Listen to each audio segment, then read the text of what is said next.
We like to open the show with a proverb, and today's proverb is Proverb 24:11. Do you want to read it? Or you want me to? Go for it, man. Proverbs 24:11. Rescue those being led away to death. Hold back those staggering towards slaughter. I'm going to repeat that. That's Proverbs 24:11. And again, this title today is Loving Unbelievers Well. So that's kind of the concept you want to be, thinking about in your head as you hear this. Proverbs 24:11. Rescue those being led away to death. Hold back those staggering towards slaughter. What do you get from that, bud? 2 words. 3 words. Rescue, staggering, and then slaughter. Okay. Rescue, I think, just resonates with us because that's the mantra of our entire podcast is rescued versus redeemed. Yeah.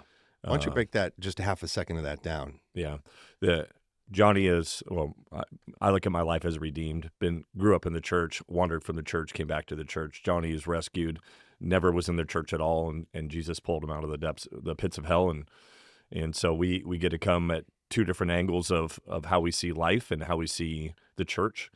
And so even listening to this, you'll hear two very different ideas about how we look at life, but I think that's the reason why God brought us together is to be able to look at the world 2 very different ways. Yeah. But I love this idea of rescue because I think for us as we talk about being strong men, I think that's like our goal is we enjoy rescuing. Like we're fixers. We want to be able to we want to be able to coach and mentor and help point people in a different direction. I think we want to be on a hero's journey. I don't think you could have said it any better than that. So we want to be able to help people. And when we look at the gospel, we know that in this life, you have choices that you're going to make along the way. And eternity, last time I checked, lasts for a really long time. And so we want to be able to help any way that we can pull people up onto this path that we're on. Because at the end of it, slaughter is it's a tough word. But people are staggering towards that. It's almost like when I think about staggering, they're unbalanced on how they're going throughout life. Certainly, yeah. And because they're unbalanced how they're going throughout life, that means relationally they're unbalanced, physically, mentally, emotionally, which is we're going to go into another series on that. But I love the idea of us being able to come in and share life experiences to help people put them on a different path towards life, not perfection, but this faithful path towards life. Well, and as we said a moment ago, both of us walked paths that were not Christ-centered, and we saw the debris field that was left from such staggers.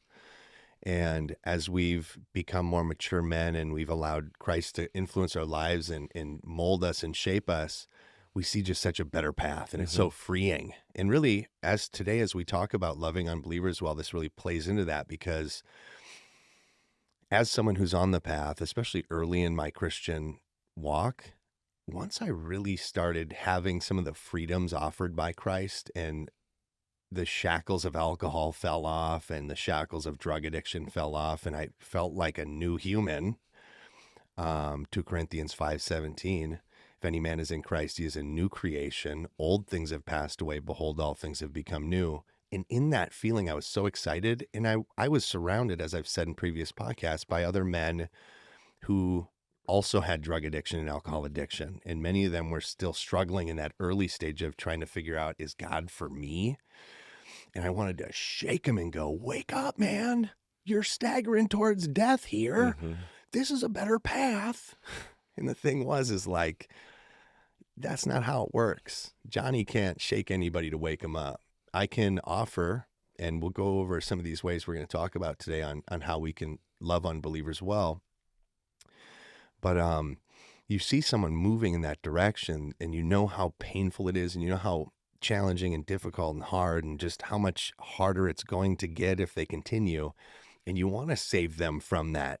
And it, whether it's a physical death, which eventually it will be, but even in life, it's the death of relationships as you're continuing to walk further from God, whether you want to understand that or not, or an unbeliever wants to face that facts or not. We are talking about eternity. That's right. We're talking about this life and the next life.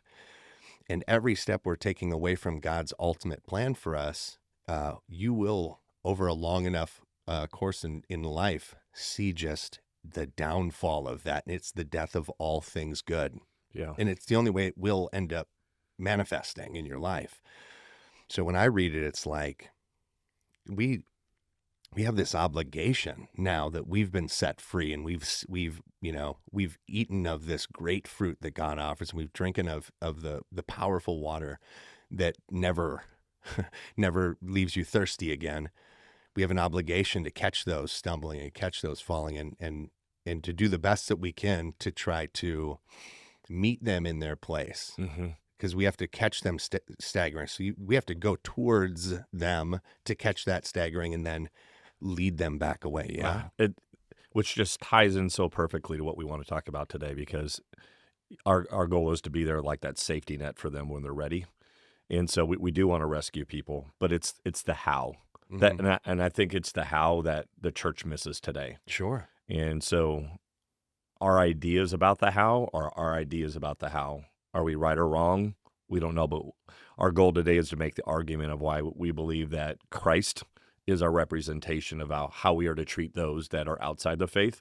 And so we'll work today to make that argument that it all lies in the how we do that.